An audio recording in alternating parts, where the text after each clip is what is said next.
Now, big breaking news coming in at this hour.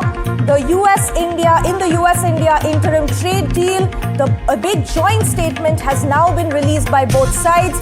United States has cut tariffs on India from 50% to now 18%. The US-India now agree on an interim trade framework. This comes after both US President Donald Trump and Prime Minister Modi reached and sealed a historic trade deal.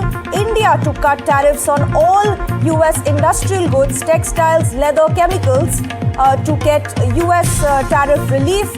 US to remove tariffs on pharma, gems, aircraft parts. India to also get preferential access for auto parts. India is also going to address US concerns on non-tariff barriers. These are the big headlines that we're getting from this on this hour. Breaking news with both India and the United States finally releasing a joint statement on that historic trade deal that was reached between the two countries earlier this week. Joining us on the broadcast, we now have Priyanka Deo, our correspondent from the United States. Priyanka Deo, right, we have Priyanka as well as our other correspondents, Aditya Raj Kaul as well as Vishnu Som joining us at this hour to help us decode this big joint statement that has now been released by both the United States and India. Aditya, I'd first like to go to you. Aditya, help us decode some of the key highlights of this joint statement. Well, it's a huge, success for both United States and India. A year into the negotiations of the trade deal, finally, we are breaking this first on NDTV. Just about a couple of hours ago, the White House and the India's Commerce and Industry Ministry have released a joint statement. This was under works. This was expected. And this is a joint statement, but the negotiations are still underway and the final deal could be finalized in the month of March. Now, there are 12 significant points in this. One, of course, that the framework on the trade deal has been finalized. The US will remove duties on pharma, on gems. That is quite significant for India. And of course, the big talking point which Trump had himself announced, that the overall tariffs of 50% have been reduced to 18%. But just minutes before the entire joint statement was announced between India and US, there came an executive order, and that was about the Russian oil. Now remember, Donald Trump administration has been talking about in detail about India's purchase of the Russian oil, and that needs to go completely. He had said that India will stop buying the Russian oil. Well, we haven't heard that from India. India's Ministry of External Affairs spokesperson had said that India will continue to trade with Russia. But in this particular executive order, the 25% additional tariff has been completely, gone away. And it says that if India continues, probably in future, to do trade with Russia, then this 25% tariff will come again. But for now, this is going away, and this is based on the assurance from the Indian government that it will buy American oil and at the same time indulge in a defense cooperation over the next 10 years. So that is quite significant. But textiles, leathers, chemicals, duties go away, and that is a big win-win for India. The interim trade agreement has been agreed upon. That's a quite significant achievement. There are some finer blueprints that are still, emerging. Only 12 basic points on this have been released on agriculture as well. So this is at this moment a win-win situation for both Modi and Trump, that they will go out, in public in detail over the next few days. But as of now, the joint statement has been released, and additionally, executive orders have also been given on the Russian oil. All right. Well, I'd just like to thank all of you for joining us early this morning. Raymond Vickery with us as well. My colleague Priyanka joins Aditya and me. I think a simple summary of what India can expect out of this deal is something which the Commerce Minister Piyush Goyal has just sort of tweeted out a little while back. I'm going to go through those points before we start looking at it. Now, there's also a joint statement which, as Aditya was mentioning, is out. It's an Indo-US joint statement. It's not a simple read. It's a complicated one. There are lots of conditions attached to each and every point. But I think what we now know is the entire scope of what India and the United States are looking for. Separately, what Aditya was referring to is on the US expectation that India would completely sever the import of oil from Russia. Now, in terms of what India can expect, here's what Piyush Goyal says. Under the leadership of the Prime Minister, India has reached a framework for an interim agreement with the US.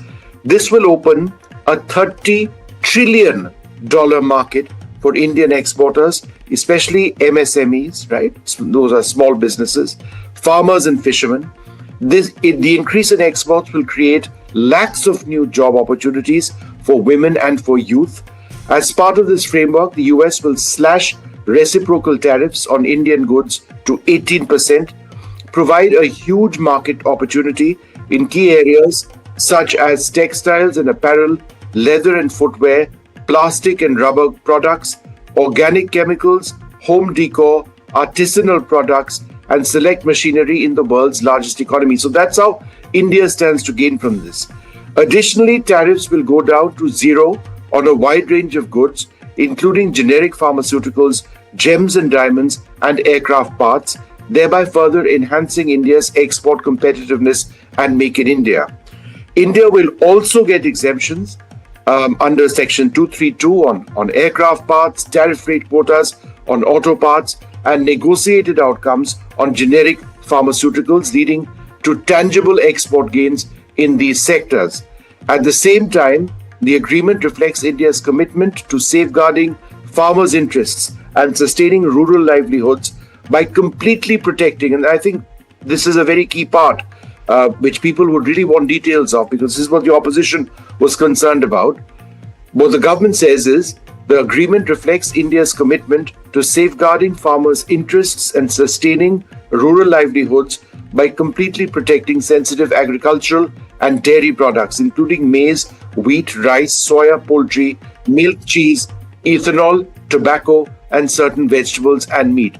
This is absolutely critical because the real worry in these areas was that the US could potentially flood Indian markets with cheap, for example, milk or wheat or maize, and small Indian farmers could be impacted. So they've been protected. Priyanka, to you first. Firstly, on the scope of the deal, is this truly the mega deal that both sides had hoped for? Or is this, in your reading, something that's still in the works despite the joint statement? The interim trade framework that's just been announced, it represents definitely a notable recalibration of a relationship between the US and India that has seen growing friction in recent years. I won't go into the details because you went into them so well, but India's commitments here are also equally broad in this interim deal. So New Delhi has also agreed to cut tariffs across all US industrial goods, expand access for American agricultural and food products. We'll have to see what that looks like, and also begin addressing non-tariff barriers that have long been a point of contention, particularly in things like medical devices, ICT imports, regulatory standards. So to put the scale in context, US-India trade in goods and services is already close to $200 billion annually, making this tariff reset economically significant even before a final and full agreement is finalized. So what we can see and what it means to India and the United States near term is lower US tariffs, will improve price competitiveness for Indian exports. Medium term is pressure to reform non-tariff barriers. So strategically, India actually strengthens its role as a trusted supply chain partner. Now, for the United States, near term, what United States can expect from this deal is expanded market access for US industrial goods and agriculture in India, areas where tariff and regulatory barriers were high for years, and large predictable demand from India, which includes energy, which includes aircraft and technology inputs. So I wouldn't call it a mega deal, but it definitely is significant, and we're looking forward to see what the final deal is. Raymond Vickery, the United States Trade Representative has just tweeted out details as well, and they seem to. And this is what I was talking about reflects perhaps an Indian standpoint, but for the U.S., from tree nuts and dried distillers grain to red sorghum and fresh and processed fruit, The US-India trade agreement will provide new market access for American products. President Trump is expanding American farmers and producers' access to one of the largest economies in the world. It eliminates or lowers tariffs for all US industrial goods and a wide array of agricultural products. There will be a purchase of over 500 billion of US products. And so that's going to be done within a finite period of time as well. Your first reading of the scope of this agreement, Raymond Vickery. Well, thanks very much for allowing me to comment on this. You know, I have long been an advocate for economic engagement as key to a partnership between these two greatest and largest democracies in the world.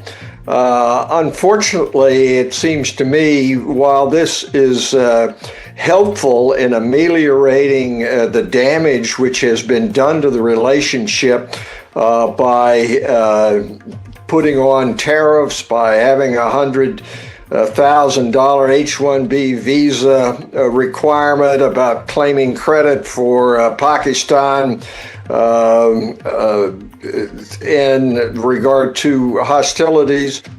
That damage, it seems to me, is ameliorated, if not completely stopped, by what is going on here. It does seem to me that this is not a deal as such. This is really a framework for a deal. The 18% tariff, I think, has to be seen in context that the tariff was 2.5% before this was announced. So it's really gone to 18%. I think you can say that there are some things which are in India's favor here in terms of exempting pharmaceuticals and various products. So India is doing well in terms of negotiating for market access in view of a problem which was created by President Trump in the first place. I note that there's very little said, there's nothing said in the joint statement about stopping purchases of oil. There is a separate executive order which is unclear as to what India really has said that they're due in regard to Russian oil. Nevertheless, it is encouraging that there is at least a talking and a joint desire expressed for peace in Ukraine and stopping the Russian invasion. As to the $500 billion purchase, you note that it's really aspirational over 5 years. There's no absolute commitment to do it. So I think it's welcome to have some framework, but the deal as announced by President Trump earlier is not this. I mean, this is it might turn out to be this in the longer run. And I think India is doing a great job in keeping a cool head and being very positive about one of the most important relationships, I would argue the most important relationships among great democracies in the world. But there's many a slip. Can you just hold on for half a second, because I've got a little bit of detail on that $500 billion amount. And it's, I've just sort of going through the fine print. Now, what the White House statement says, this is the joint statement, is that India intends to purchase $500 billion of US energy products, aircraft and aircraft parts, precious metals, technology products, and coking coal over the next 5 years. India and the US will significantly increase trade in technology products, including graphics processing units. So that's where semiconductors are absolutely key, and other goods used in data centers, and expand joint technology cooperation. So, Priyanka, 500 billion, which we all felt, where is this going to actually come from? They've identified the areas where it will. Your thoughts on the 500 billion part first, before we go through some other areas? I would say that the US-India interim trade framework, that's a good word, that's a good way to put it, is kind of best understood as a directional signal, not really a finalized or binding agreement.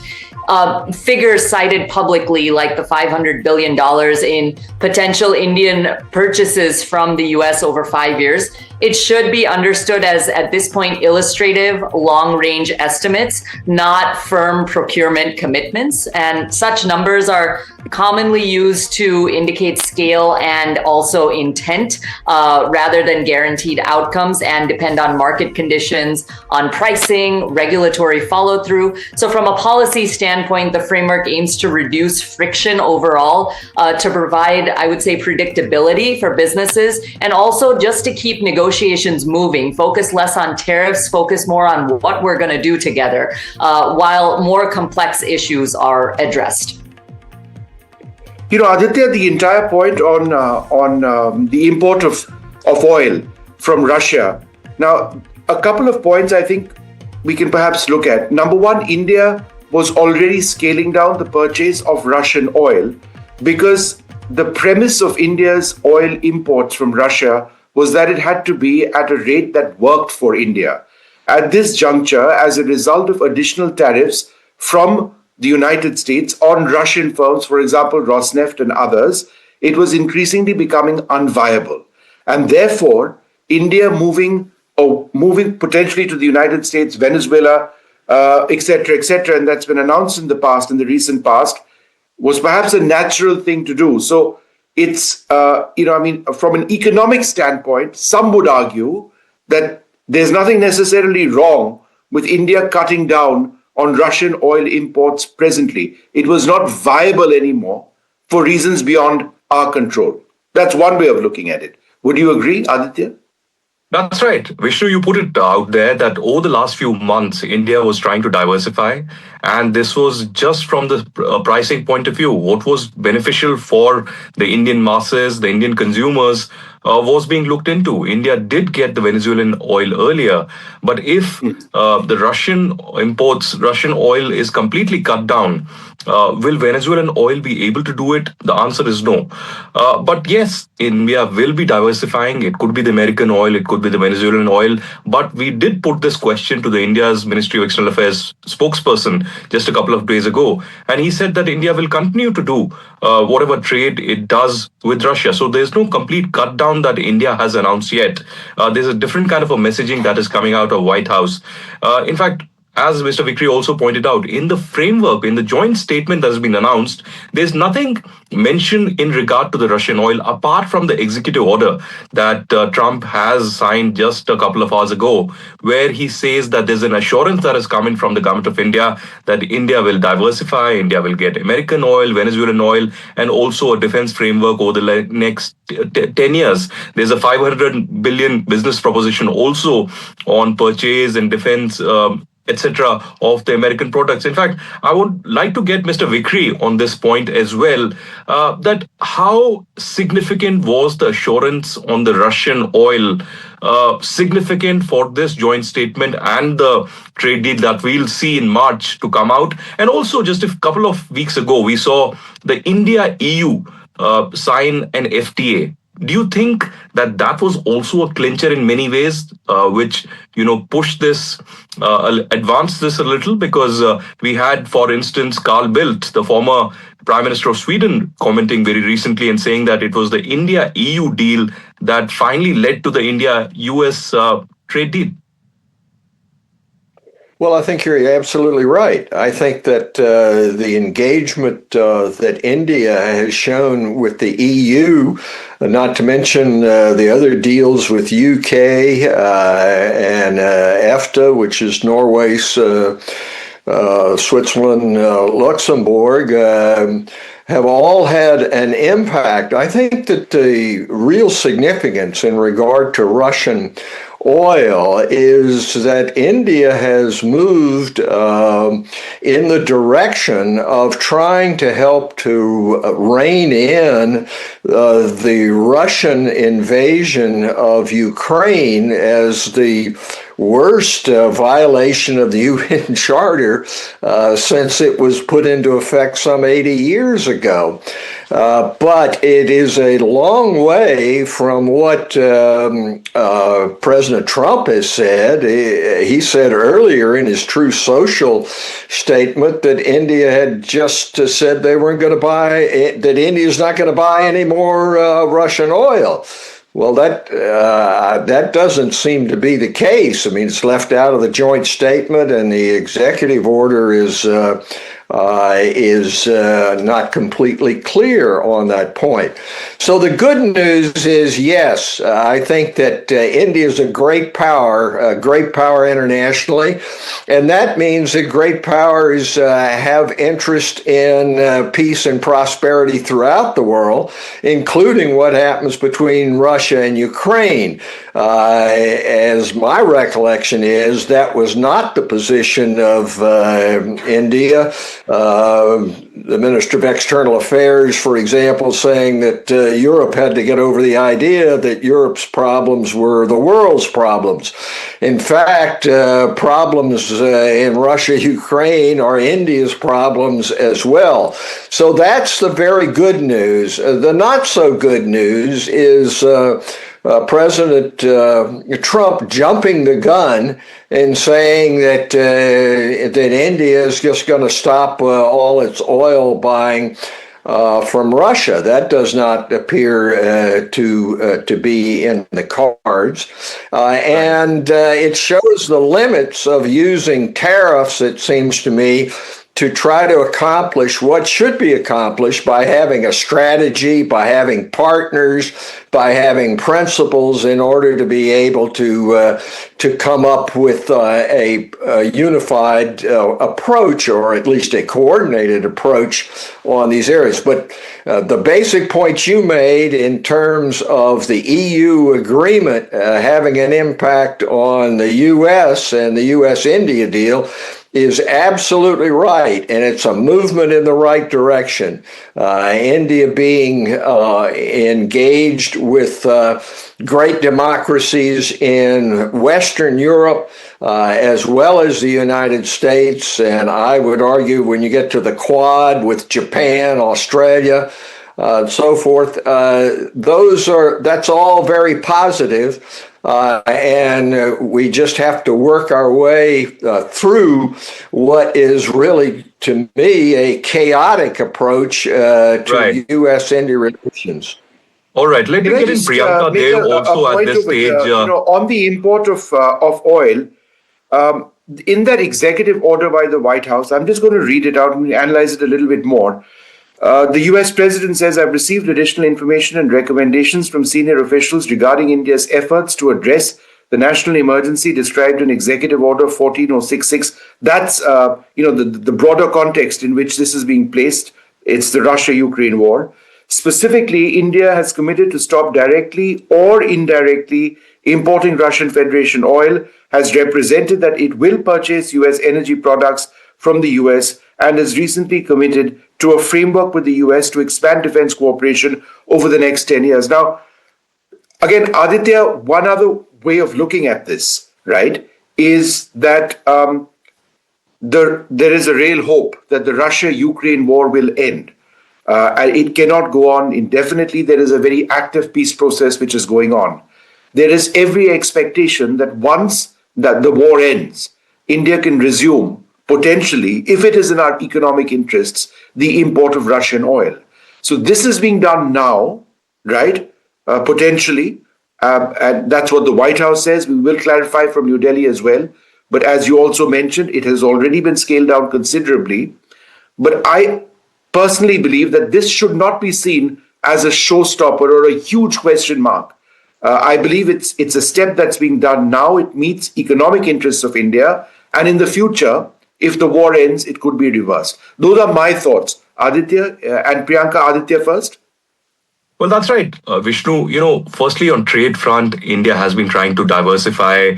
We've seen over the last few years, at least 9 FTAs been signed. In the last 10 months alone, there have been 5 FTAs with UK beginning in July last year, and then the mother of all deals, India and EU, coming up. And finally, now the US and India joint statement on the trade deal that will be finalized most likely by March. But you were right that there are two significant aspects here. The win for India diplomatically is that in the joint statement, both sides have agreed not to mention Russian oil or any kind of decisions or assurances on that front.